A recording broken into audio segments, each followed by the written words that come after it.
Buongiorno Italia, miseria se fa freddo. Siamo in un grigisimo e noiosissimo 9 gennaio 2019. Perché ho detto febbraio? Boh. Oggi ti voglio parlare di una cosa che fa da sempre molto discutere i camperisti ed è una cosa molto molto utile e interessante, se non essenziale per i full timer o comunque soprattutto per chi vuole provare a diventare un full timer, ossia l'energia elettrica. Allora, tanta gente sogna sempre piastre a induzione, l'uso dei phon nel camper, climatizzatori, addirittura il tutto alimentato da batteria sotto inverter. Ti dico che la cosa è assolutamente non fattibile. Può essere fattibile sì un climatizzatore, magari di quelli in superclasse economica, ma non certo con un impianto normale di un camper normale, ma magari con uno school bus che ha la possibilità di mettere non so quanti pannelli, insomma, ecco, e batterie mega galattiche. Per un sistema normale, ossia un camper con due pannellini da 100 e due batterie a scarica lenta da 100, che più o meno è il sistema che ho io, ossia io in più vabbè ho un pannello a 120 e uno da 100, il tutto di una certa qualità. Insomma, ho speso tanto per quei pannelli perché per la mia piccola esperienza personale anche con i pannellini portatili ho scoperto che non c'entra nulla o c'entra veramente ben poco i watt che ci sono scritti, che sono dichiarati, e la qualità proprio del materiale del pannello. Premesso questo, sostanzialmente quello che dico sempre, no, quando viene fuori questo discorso che si parla con amici o altri camperisti, è il fatto che io ci vivo appunto da 2 anni, quindi ho l'esperienza di 2 anni, estati, primavere, inverni. Per quanto riguarda l'estate, ti basta e avanza un pannellino da 60 watt e anche una sola batteria a servizi, tanto te la prosciughi e il giorno dopo è ricarica subito. Per quanto riguarda l'inverno, quello è il problema maggiore, soprattutto perché in inverno c'è chi ha il riscaldamento, magari il webasto o la stufa che usa anche le ventole, quindi si consuma elettricità. Le giornate sono più corte, c'è più ore di buio, quindi usi di più le luci, ma soprattutto stai anche più tempo in camper, mentre d'estate sei invogliato ad andare fuori, passeggiare, andare in bici, eccetera, eccetera. D'inverno stai anche di più. Però cosa succede? D'inverno sì hai il maggior consumo, ma hai anche la minor ricarica, perché d'inverno non è che splenda chissà che sole, capisci? Ci sono poi le giornate tipo questa. Guarda che oltre ad avere mega nuvolo hai il nebbione. In questi casi la ricarica da parte dei pannelli è molto scarsa, puoi avere tutti i pannelli che vuoi, ma dico sempre, se il sole non c'è, cosa vuoi ricaricare, capisci? In altre giornate ancora più sfortunate, ancora più grigie, la ricarica può essere veramente nulla. Quindi per cui figurati, cioè, mi immagino io a fare la mia vita con un webasto, un frigo a compressore, sarebbe impossibile, in più poi avere anche piastre a induzione o altre diavolerie elettriche, no? Capisci? Assolutamente no, cioè non ce la fai, mettitela via perché dopo magari spendi tanti soldini e ci resti anche male. Quindi magari inizia con i sistemi tradizionali, dopo ti accorgerai che anche con le temperature esagerate, troppo caldo o anche troppo freddo, io ho notato che le batterie, anche se sono nuove, comunque tendono ad andare giù, capisci? E quindi ti ricarichi magari il computer, il telefonino e usi la pompa dell'acqua per lavarti, lavare i piatti qua e là e la batteria insomma è già in riserva. O comunque ti avvicini al 12, ecco, arrivi magari a 12,4 così, però appunto ricaricala dopo, cioè se la ricarica è veramente lenta e scarsa, guarda, vediamo oggi. Allora, la giornata abbiamo detto è questa, adesso la macchinetta ha regolato la temperatura del colore, quindi i colori sembrano più caldi, in realtà no, fa un freddo becco che non hai neanche idea e sole forse sta iniziando a venire proprio adesso, ecco, però prima veramente zero sole, ecco adesso sta ritornando via e andiamo a vedere qua. Allora, io sono a 13,1 di batteria, il che sarebbe anche ottimo, e sta caricando a 0,6 ampere, 0,7. Però cosa succede? Qui 13,1 non sono reali 13,2, sono lo stato attuale della batteria. Cosa succede? Se tu adesso spegni il sole o stacchi i pannelli, come per magia ti ritorna a 12,7, 12,8, hai capito? cioè anche se accendi il motore ti va a 14 perché c'è l'alternatore che gira, ma non è che è a 14 e resta a 14, è a 14 in quel momento di ricarica. È quello che inizialmente c'ava, no? Cioè quando lavorano i pannelli uno dice io cazzo sono già subito a 13, no? Perché di solito 12.8 sarebbe teoricamente tra virgolette il massimo o comunque l'ottimale, no? E in realtà appunto no, per il motivo che ti ho appena spiegato. Tieni conto che io adesso non sto neanche usando niente, guarda che ben che mi sono pettinato stamattina. Sembro Barbie Burundi in versione bianca. E sì, appunto, non sto consumando niente io adesso in questa giornata perché non ho il Surface. Il Surface l'ho mandato mezz'ora fa, sono andato col CP a spedirlo e quindi io adesso i miei consumi sono limitati nel mio camper, che è un camper molto fortunato per un full timer, sono limitati alla pompa dell'acqua, solo se uso l'acqua, e alle luci che sono tutte a LED, ma comunque alle luci, insomma, ecco. Ah beh sì, poi vabbè, ricarica telefonino, le batterie della macchina fotografica, quelle cosine lì, insomma, che di solito faccio sempre, come dico spesso, nei periodi di abbondanza, ossia in quelle giornate che c'è tanto sole, quando la batteria è carica, i pannelli si fermano, no? Per non far scoppiare la batteria, giustamente, no? E allora io, per non sprecare quelle ore di luce già pagate dall'universo, no? In bolletta, mi metto sotto carica tutti i power bank e tutte le mie diavolerie che, se tu noti, come spesso dico, sono tutte ricaricabili, proprio per questo motivo qua. Così facendo io ho tutte le mie lampadine che sono sempre cariche. Se voglio risparmiare per leggermi un libro, anche se non ce n'è bisogno, ma io mi prendo sempre avanti, non si sa mai, parati sempre il culo. Se dovesse succedere, appunto, io ho tutte le mie luci a LED ricaricabili, quindi uso zero corrente, hai capito? Non parlando del risparmio energetico, ma del risparmio, diciamo, di gas, del riscaldamento, sai che le finestre del camper, anche se sono, diciamo, doppia finestra, doppia camera, chiamale come vuoi, comunque fanno entrare un bel po' di freddo, ma veramente, veramente un bel po', soprattutto queste qui grandi. Però, cioè, scusa un attimo, che vita è? Anche là, sai che io sono contro gli sprechi, ma sempre sulla regola del buon equilibrio, ossia non è che vado a rinunciare a rovinarmi la vita per risparmiare un po' di gas, ma assolutamente no, ma anche me le spalanco le finestre, io ho un'altra di nuova. E poi c'è anche Piantina che ha bisogno di luce, vero Piantina? Non ti abbiamo neanche dato il nome, beh, ti chiamerai Piantina, o Piantina pericolosa, ecco. La pipì, no, dopo suona male, la gente fraintende. No, perché, beh, perdona l'inquadratura che sono qua comodo nel divanetto. C'è molta gente adesso, sempre più, che per vari motivi, che può essere necessità, e può essere piacere, può essere avventura, tutto quello che vuoi, non c'entra, va a vivere in camper, no? O comunque vuole andare a vivere in camper, trova anche amici che hanno o vogliono fare questa esperienza.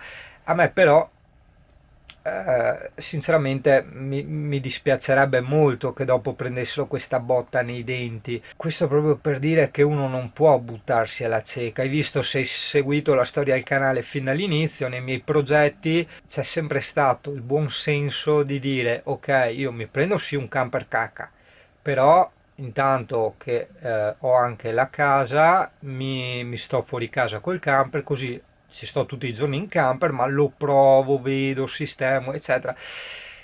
E difatti si è visto che per abbandonare la casa il mio camper quella volta non era assolutamente indipendente. Il mio camper aveva ovviamente il bisogno di un inverter per le mie esigenze decisamente personali, ossia il computer, il lavorare con il computer, però comunque per viverci aveva veramente bisogno di tutt'altro supporto energetico, ossia almeno il doppio delle batterie, batterie di un certo tipo. Io all'inizio avevo una batteria d'auto da 70 vecchissima come batteria servizi, puoi immaginare la differenza tra due AGM a scarica lenta da 100 adesso, insomma.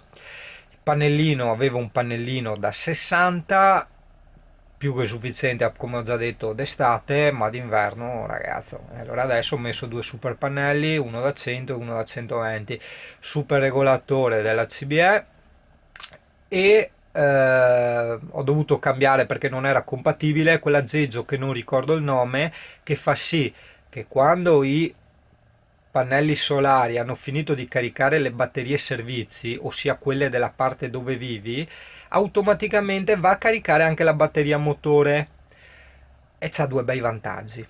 Nel senso che, primo, stai sicuro di non rimanere mai a piedi, perché sai, magari col freddo o comunque lasciando fermo il camper la batteria va giù, no? Così la batteria è sempre carica, sempre in moto, no? Sempre con le cellule dentro che girano, che lavorano, e quindi stai tranquillo, no? In più, avendocela piena, scusa, ma tu sull'accendisigari davanti puoi attaccarti un hub USB come ho fatto io. Un hub USB è praticamente uno sdoppiatore di porte USB. Si usa per i computer, no? Per attaccare più periferiche a una sola porta USB. Nel mio caso ho comprato su Amazon, un giorno farò la recensione e ti metto il link, uno con la presa accendisigari che serve solo a dare corrente. Quindi io attacco questa scatolina all'accendisigari e questa scatolina ben fissata nel cruscotto col Bostik ha tipo 10 porte USB dove io posso caricare il telefonino e tutto quanto. Cosa significa? Che ho una terza batteria, io ho 3 batterie, quindi per i servizi in questo caso, hai capito?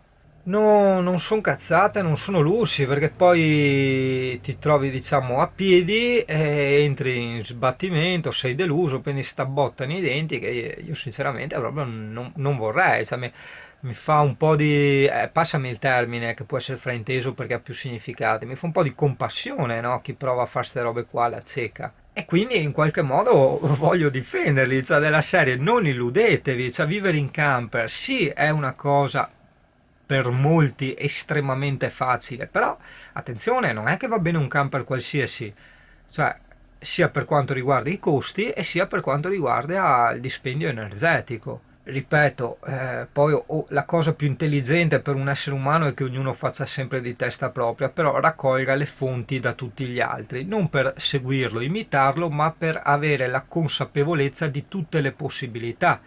Questo è una cosa che io spiego anche quando descrivo i libri, no? Cioè, l'ho sempre sostenuta fino a quando ero bambino, no? Che dicevo sì, i libri però sono pericolosissimi, cioè bambino, tipo quindicenne, dicevo i libri sono pericolosissimi perché dopo ti condizionano. È vero, però è anche essenziale acquisire le menti di tutti i grandi del passato, giusti o sbagliati che siano, in modo tale da acquisire tutte queste potenzialità. E io ti sto raccontando le mie potenzialità nel camper, ossia le mie scelte, il mio modo, il mio ragionamento, la mia idea di perfezione per vivere da full timer o lunghi periodi. Mi permetto quindi di concludere così la puntata descrivendo i motivi per cui io reputo il mio camper il migliore per me, ovviamente, e questo è anche ciò che mi ha bloccato veramente per l'acquisto di un camper nuovo, cioè a parte Sky che adesso non ho per comprarlo, ma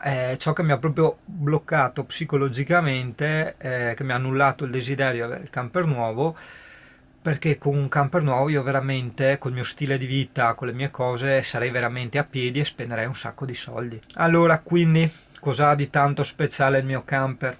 Il mio camper ha una cosa denigrata da tanti, elogiata da altrettanti tanti, che si chiama bombolone del GPL. Questo bombolone del GPL, io ho visto, lo montano anche quei camionazzi che fa 4x4 che fanno i giri del deserto, eccetera, eccetera. Questo bombolone GPL cos'è? Allora, in un camper sai che ci sono le bombole del gas, che ti anticipo costano in media di solito 25 euro l'una, una 10 kg, ok? Quindi è tantissimo, considerato il consumo di gas che va via, dopo capirai il perché.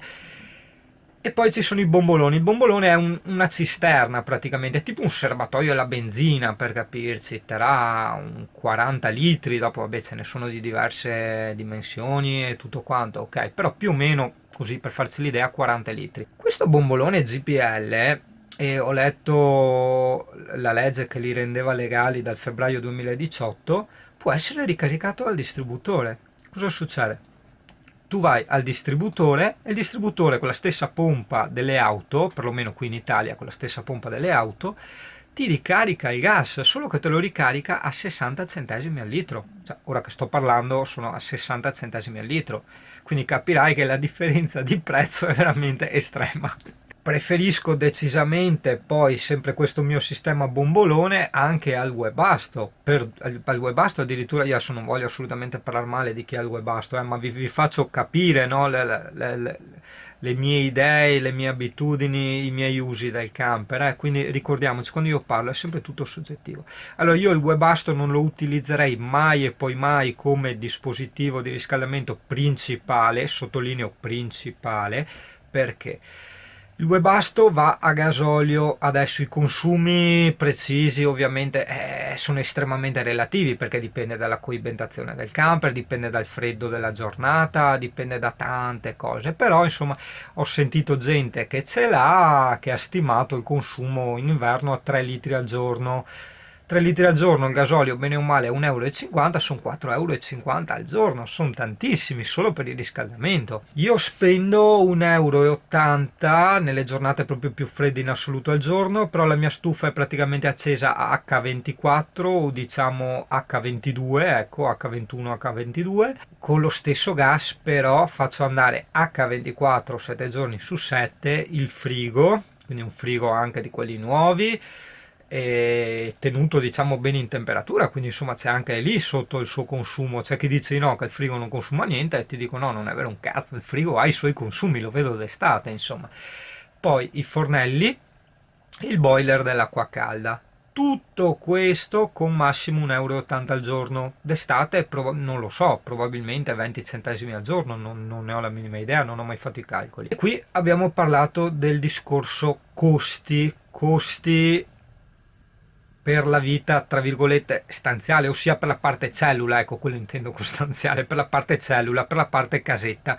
Quindi dimentichiamo che il camper ha le ruote, ragioniamo un attimo solo per il camper come casetta, quelli sono i costi. Il mio camper vanta anche di altri enormissimi pregi. Sempre per quanto riguarda costi consumi, parliamo della stufa. La mia stufa è uno dei vecchi modelli Truma, è quella col pulsantino d'accensione a sinistra, non quello che va a batterie, ok? E il regolatore a destra. Questa stufa qui riscalda egregiamente il mio camper senza l'utilizzo di ventole. In questo momento, il 99% delle volte, questa stufa funziona senza le ventole, cioè io ce le ho le ventole, ho anche il regolatore automatico, manuale, con i livelli e tutto quanto, però non le uso perché non ha senso usarle, primo, secondo me, e secondo, le ventole ti consumano un sacco di energia. Poi sulla carta, sulla teoria, c'è chi ti dice non consumano niente, consumano 1 ampere ora, 0, quello che vuoi. Sì, poi io ti parlo della realtà dei fatti, io ci vivo da 2 anni, ti dico che se dovessi tenere le ventoline anche al minimo accese tutto il giorno, cioè il tempo che è acceso il riscaldamento, sarei sempre a piedi di batteria, cioè dovrei vivere sotto una colonnina della corrente, e quindi che senso ha il camper? Cioè è praticamente un prefabbricato allora alla fine, capisci? Cioè il bello del camper è questo, è l'indipendenza. Quindi senz'altro questo tipo di stufa. Il frigo, non solo per quanto riguarda i consumi, che va a GPL, col bombolone GPL come abbiamo già detto prima, il mio frigo è trivalente. Cosa significa frigo trivalente? Frigo trivalente significa che va con la corrente del 220, ossia quando tu attacchi il camper con la presa della corrente dal camper a una colonnina elettrica o al muro di casa se hai l'adattatore, va a 12 volt quando tu sei in corsa, anche se ti rallenta molto il motore e diciamo non è che raffredda, mantiene la temperatura. Io il 12 volt ce l'ho funzionante, ma non l'ho praticamente, l'ho usato solo per provarlo, proprio perché mi piace avere le cose funzionanti, ma è una cosa che io sono un po' contrario, insomma. E poi c'è il discorso del gas. Il mio frigo sta andando a gas. Tu dici, ok, non ho capito allora il senso del discorso. Il senso del discorso è che ci sono molti camper, soprattutto magari furgonati, che hanno il frigo a compressore. Cos'è? Il frigo a compressore va a corrente. Quindi se tu a tutti gli infiniti ciucciamenti di corrente ci aggiungi anche il frigo a compressore, ragazzo, stai bene attento a quello che compri se vuoi fare il full timer. Poi ovviamente ha dimenticato il discorso consumi eccetera, credo che l'abbiamo capito tutti, l'abbiamo digerito, che tu sei contrario o favorevole, questo è quello che appunto ho vissuto io. Parliamo della disposizione. Adesso non mi alzo per fartela vedere, anche perché con tutti i video che ho fatto insomma ben la conoscerai, ma io questo camper che ho fatto le lotte per averlo perché era già venduto ed era anche preso molto male. Una delle cose che amo di più è proprio la disposizione, perché questo camper innanzitutto è 5,40 m, altra cosa essenziale che nessuno ne parla, io ne parlo sempre, la lunghezza del camper, non per i movimenti, non c'entra niente, per i parcheggi, e non c'entra niente neanche il centro abitato, i centri città, perché comunque anche se vai a visitare una grotta, un castello o vuoi parcheggiarti, che ne so io, fuori da un parco, comunque ci sono i parcheggi delimitati, comunque se trovi il vigile stronzo e fidati che capita, perché hanno bisogno di far cassa, passa lieti dalla multa. Il problema è che adesso non lo so neanche se tolgono anche punti per quel tipo di infrazione, capito? Perché quella volta che io ho parcheggiato apposta con una ruota sopra il marciapiede perché non ci stavo in larghezza, ho preso la multa e mi hanno tolto anche i punti, quindi è la serie sì, ti sfondi il conto in banca, in più anche ti perdi la patente, hai capito? Se devi ogni volta vivere diventando scemo perché è un camper da 6,5 m, 7,5 m parcheggiare, no? Ah, poi vabbè, è diverso se uno ci va in vacanza, ovviamente quello è diverso, vai in campeggio oppure ti adatti di più a spostarti, a trovarti il parcheggio eccetera, ma uno che lo usa tutti i giorni o soprattutto al desiderio, tipo dove sono io, sono all'entrata di un parco, è bellissimo, è tranquillo, in riva al fiume e tutto quanto, non potevo fare sta roba se avevo tipo il Mageo 260 che è il camper dei miei sogni, hai capito? Cos'ha di intelligente il mio camper? Allora, beh, la scrivania, vabbè, l'ho rifatta completamente, è enorme, ovviamente si sposta avanti e indietro, ha due divanetti frontali, cosa che io adoro. La dinette è a destra, perché sai che quando ti parcheggi in Italia la guida a destra, quindi il panorama ce l'hai a destra. Ho dei finestroni giganti, tra l'altro rotture di coglioni free per chi vuole fare il full timer, perché sono a scorrimento, quindi non ti possono rompere le balle se li apri, hai capito? E gavoni ovunque, c'è gavoni per tutto il camper e anche gavoni uniti, ben profondi e ben sagomati, quindi non c'è spreco di spazio.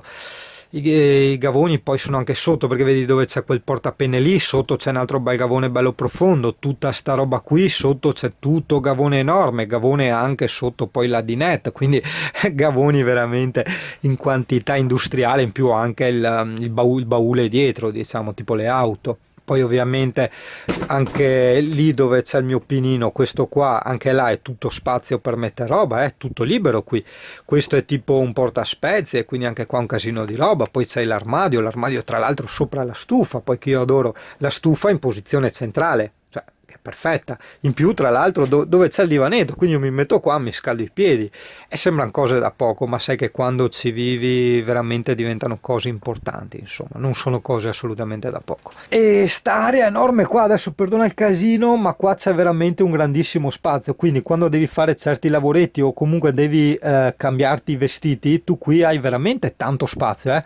Adesso vedo nel monitorino della camera che non rende, sembra tipo mezzo metro, in realtà no, è abbastanza veramente largo questo spazio qui. Poi una bella finestra grande in mansarda, l'oblò sopra la pancia e un'altra finestra lì nei piedi, e fidati che non è poco, non tanto per un discorso di claustrofobia ma anche proprio in estate per un discorso di correnti d'aria, di non morire dal caldo, insomma, ecco. Se dovessi farmi un camper artigianale, che avessi i soldi per farmi un camper artigianale, cioè a parte che costerebbe l'ira di Dio perché non hai idea di cosa ci farei io, ma la disposizione interna sarebbe assolutamente la stessa. L'unica differenza, non so se l'avevo già detto in qualche vecchio video, questo piano d'appoggio, tra parentesi che non mi dimentico, la cucina, fornelli e cucina sono chiusi da questo piano d'appoggio che si piega a libretto, che è completamente piano, quindi io anche di questo camper adoravo tutto questo infinito piano d'appoggio, che è una cosa incredibile per chi ci vive, dopo ripeto, per chi ci va in vacanza non cambia nulla ste robe. Comunque dicevo, sul camper dei miei sogni l'unica differenza, l'unica cosa che io cambierei è il fatto di fare un po' più profondo quel mobilino lì, perché? In modo da arrivare a un camper di 6 metri di lunghezza, perché poi sotto ci metterei un piccolo garage, diciamo, per la bici, dove la bici ci sta a filo, cioè non quei garage enormi dove ci stanno 2 scooter uno in parte all'altro, cioè no, assolutamente no, giusto un garage per mettere, non so, il sacco delle crocchette del cane, l'olio, e la bicicletta che ci sta a filo, insomma, ecco, quella cosa numero uno. Cosa numero due, il bagno resterebbe praticamente identico, solo con doccia separata o con un validissimo sistema di separare la doccia, quello senz'altro. E questo per quanto riguarda la disposizione, solo queste due cose. Poi ovviamente del camper stiamo parlando che del camper di Zingano che ha 30 anni, ma soprattutto già all'epoca era un camper economico, lo vedi dal mobilio, lo vedi da alcuni dettagli, c'era un camper molto cheap, come dicono gli inglesi. E pertanto il camper dei miei sogni si avrebbe la stessa disposizione proprio di tutto e per tutto, anche quella mensoletta là, proprio tutto, però avrebbe ovviamente delle pareti, ovviamente senza legno, ma assolutamente più grosse, coibentate e tutto quanto, insomma, ecco, e basta. Cioè, vedi, alla fine, perché ho combattuto tanto per avere sto camper, ci ho aggiunto anche soldi sopra io, per pagare il biglietto aereo al tipo che restasse lì e lo prendessi io. E sapevo già che lo vedevi che era preso molto male, però ragazzo, la base e poi anche i colori, insomma, adesso sembra di no, c'è anche il frigo che rovina tanto, un giorno dovrò metterci la carta color legno o un qualcosa, perché effettivamente è un bel pugno nell'occhio il frigo grigio. Però adesso vedo dalla camera, vedi malissimo perché sono in controluce, c'è la giornata nuvolosa eccetera, ma i colori fidati che col sole sono fantastici i colori di sto camper. Cosa c'entrano i colori? Cioè, vivici te in una cosa che esteticamente non ti piace, cioè verrà che tanta gente magari non ci dà peso inconsciamente, involontariamente, ma anche il colore ha la sua esageratissima importanza. Beh, qui no, non sono assolutamente arrivato alla perfezione, non è che esteticamente parlando è bellissimo, il mio camper, però è decisamente per me, per il mio stile e per i miei colori, infinitamente meglio di tutti i camper nuovi che io ho visto. Proprio per un discorso di sentirsi a casa, di sentirsi a mio agio, cioè è molto coccolo, no? Anche chi ci entra la prima cosa che dice è "Oh, è molto molto coccolo", e lo pensavo più grande, questo perché all'inizio facevo i video con la GoPro, effettivamente no, è proprio piccolino, caldo, bello in tutti i sensi, no? È importante perché vivici te dopo, no? Cioè è il tuo nido, no? Cioè se vuoi provare a fare il full timer, quindi è importante anche quello, quindi o ti rifai, ti rivernici tutto quanto secondo le tue esigenze, se no tieni conto che anche quella insomma è una cosa importante, cioè della serie sì il camper le ha tutte ma dentro fa da cagare, vivici te dentro una roba che fa da cagare.